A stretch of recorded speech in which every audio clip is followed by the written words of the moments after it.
Today FM. Today FM rocks. Today's hit music on Today FM.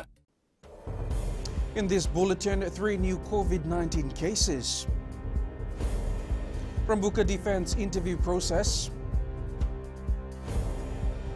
And national action plan to prevent gender-based violence.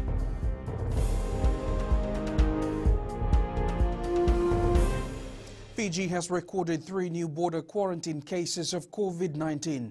This was confirmed by the Permanent Secretary for Health, Dr. James Fong, who says there are now 4 active cases in quarantine. He adds all patients are in isolation facilities. The Health Ministry is expected to release more information soon.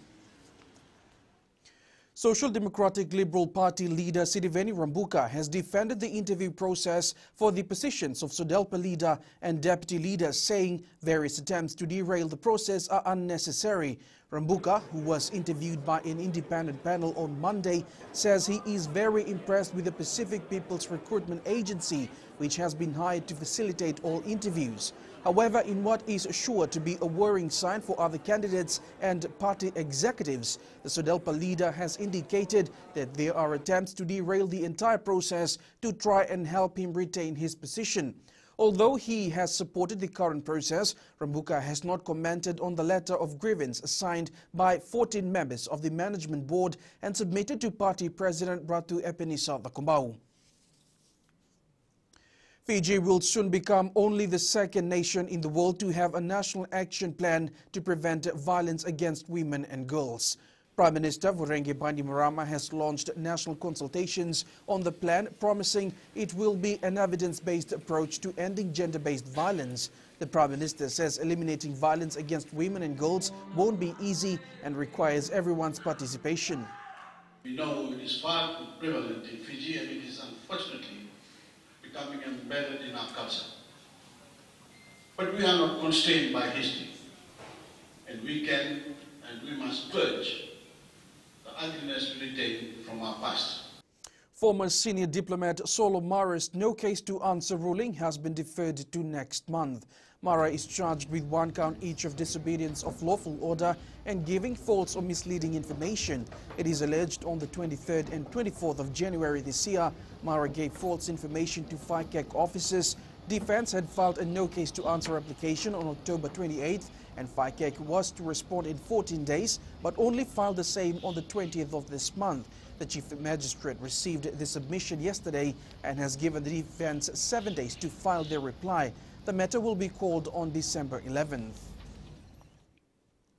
More than 600 Kandavu students affected by Tropical Cyclone Harold will have better learning space in the next 6 months following a grant signing today. The Japanese government is providing approximately $3 million funding to rehabilitate 3 secondary schools which were damaged by the cyclone earlier this year.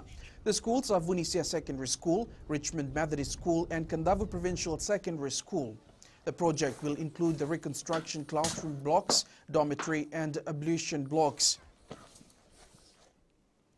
Fiji Airways will operate repatriation flights between Nadi, Brisbane and from Sydney next month, allowing Fijian and Australian citizens as well as approved non-citizens to travel to their respective destinations.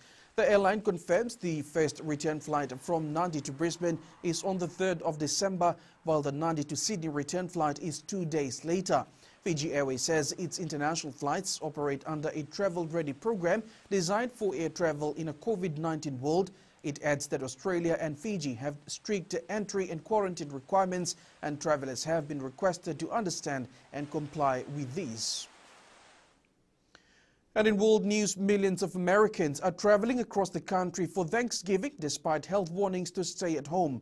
More than 3 million cases of COVID-19 have been recorded in the US this month alone. And player tests positive for drugs in Fiji facts.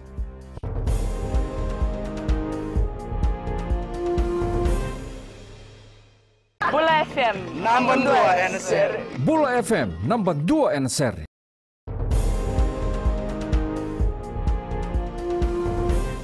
There is good news for Fiji Rugby and the Flying Fijians as the team can start preparing for the Autumn Nations clash against Georgia.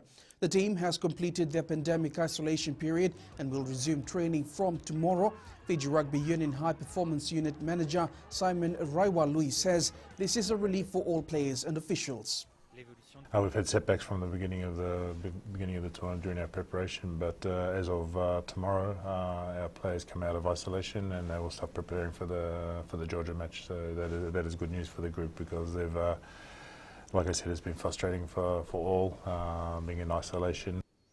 A player failed a drug test after the first round of the Vodafone Fiji Fact last weekend. 4 matches were played in round 1 at Churchill Park in Lautoka and ANZ Stadium in Suva. Fiji Football Association Chief Executive Mohammed Yusuf says they have yet to determine whether the player is a first offender. Out of the 8 games that was held, out of the 4, I think there is one positive. We are still going to go back and check whether it's a first offender or second. But yes, only one so far. So at the moment we can't reveal anything, as we have to check our records and the players' data to see if he's a second offender or the first timer. Meanwhile, Blues fan club Lautoka is currently facing active construction NAVULA at SODELPA Park. Avengers volleyball utility hitter SAIRUSI NAVULA's commitment to return to the court was a moment of great pride for his family. His uncles, Elia and Michaele Tuvoli, represented Fiji in indoor volleyball in the 90s, and the 26-year-old university student is now picking up the mantle. SAIRUSI NAVULA had walked away from volleyball last year to complete his studies, but now he's back fighting to don the national jumper. One of the main messages I have been telling the boys is to always put God first, and then He will guide them. That is what my uncle had always told me, to help me chase my dream. The 8 swimmers vying for the 2021 Tokyo Olympic Games will know their fate in the Olympic qualifiers next month. Fiji Swimming has been given 2 quarter spots for the Games next year, leaving the remaining swimmers to compete for a place through automatic qualification. Fiji Swimming President Ben Rover says the swimmers have upped the ante in terms of preparations. We're hoping that he will maintain that momentum leading up into December. But all the others have been performing well. Like I said, we won't know until December because all of them are doing different training programs at the moment. So we're hoping that come December, it'll click right for all of these swimmers.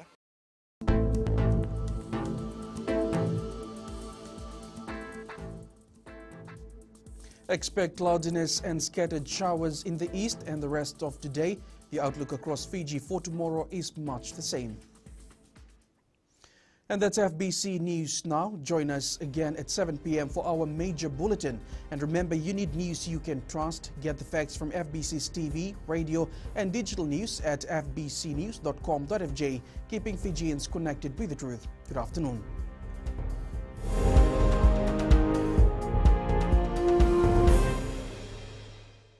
Bula FM, number 2 NSR. Bula FM number 2 NSR.